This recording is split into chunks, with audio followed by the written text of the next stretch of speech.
You bought an Xbox. You didn't need to because all their games are going to PS5 and PC too. What the hell? Why? I love Xbox. I like Microsoft even as a company, apart from all the BS. But really? Every game? If Halo comes to PS5, it's over. Seriously. Xbox is heading in a weird direction. And I'm pretty sure they're just going to be a publisher soon. And I'm pretty sure they know that and they don't care. Their whole shtick of just get you on Game Pass and get you in their house of playing their stuff, regardless of how it happens, whether it be through PC or the cloud or your Steam, even with some of their games, or an actual Xbox unit itself, they don't care. They just want you in their ecosystem. So with that being said, why wouldn't they release their games on all the maximum consoles possible and in every place they possibly could?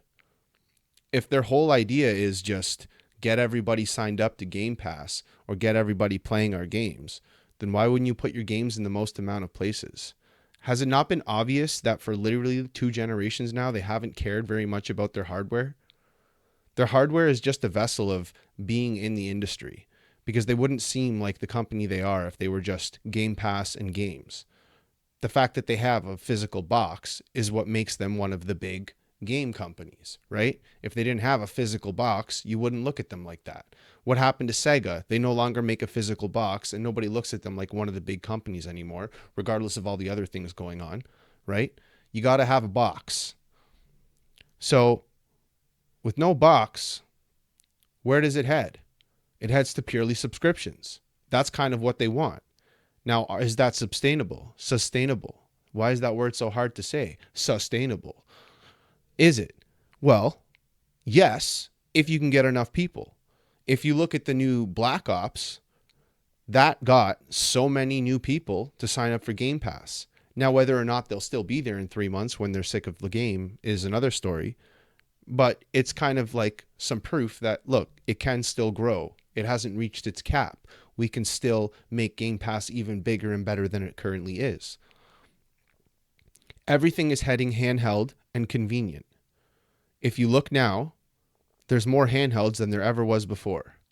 There's rumors, and I don't mean just like big, juicy, leaky rumors on 4chan and places like that. I mean like legit in the industry, people who have reputable stakes in the industry coming out and saying that it's looking like Microsoft is looking at developing some form of a handheld unit in the next generation and that they're already working on the next gen.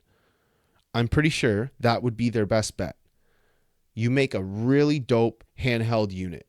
You make it be able to access Steam and Windows and everything else, and then you just push Game Pass as hard as you can.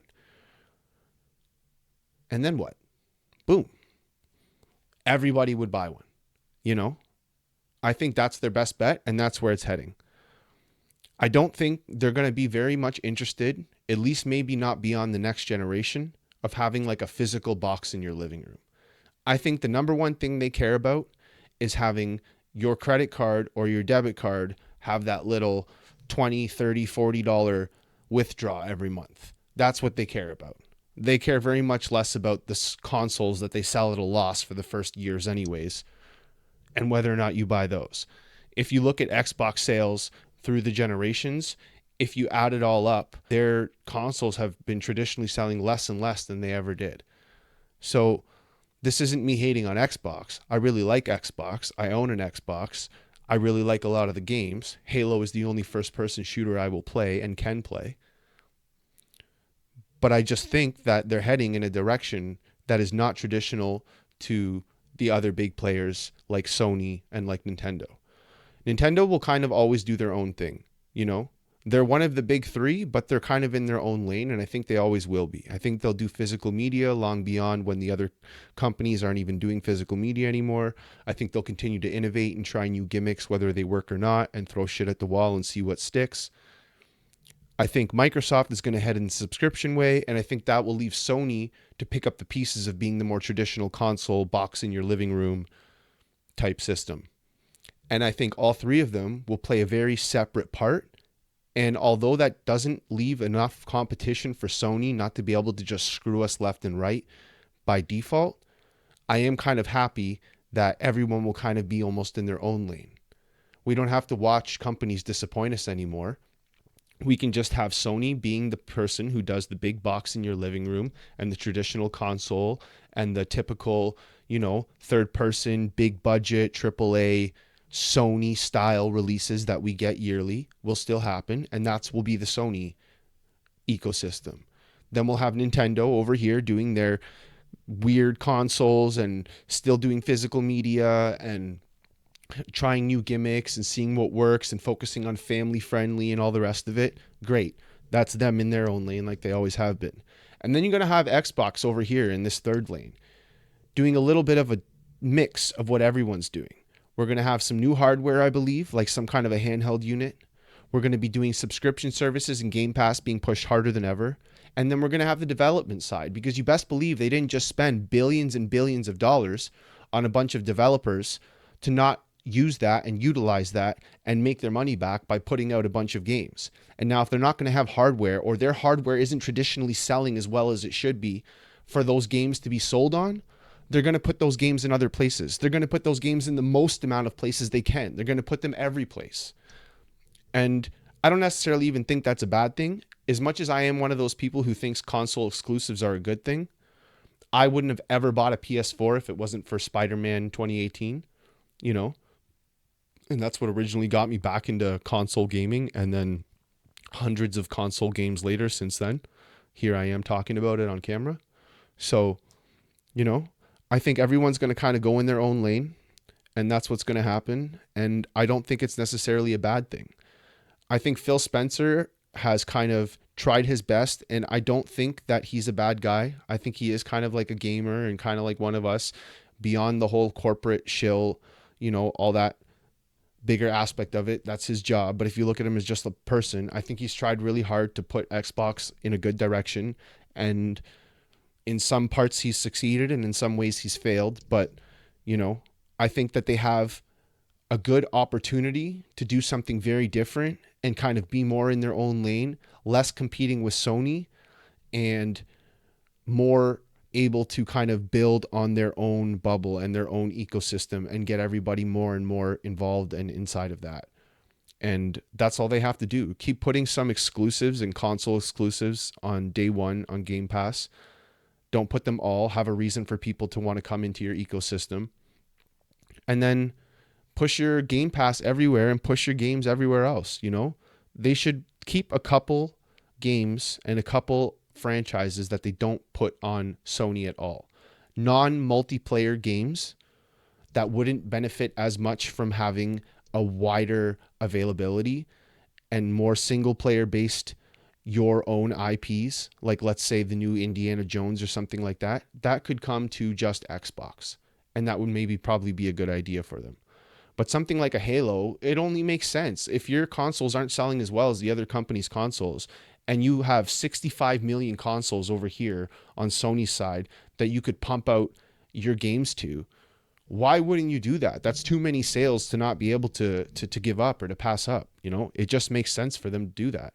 So I really think that's the direction they're going to head, more of a subscription service, and anything to do on their hardware end. I think maybe not the next generation, but 1000% the generation after that is going to be some form of handheld.